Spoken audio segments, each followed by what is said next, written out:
Cek cek cek cek. Cek cek cek cek. Sudah, sudah. Oke. Wilujeng dalu Pak Mbah sapa iki? Pak Sutar. Jaremu dulur wedok. Dulur wedok.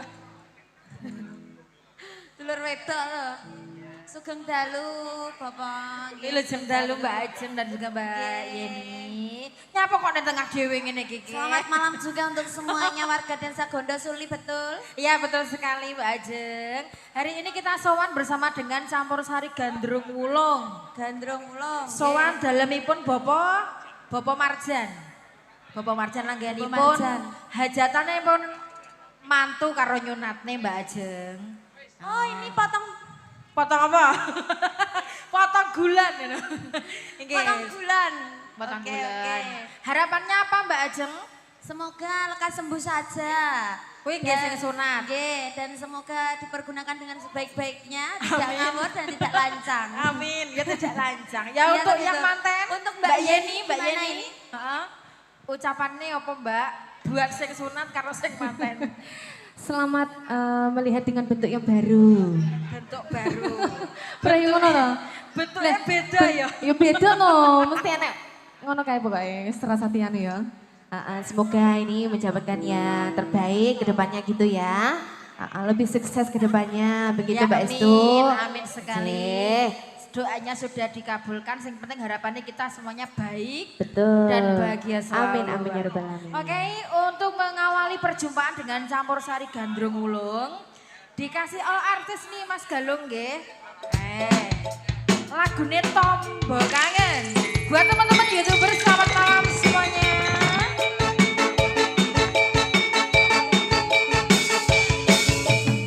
Gandrung wulung.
Rasa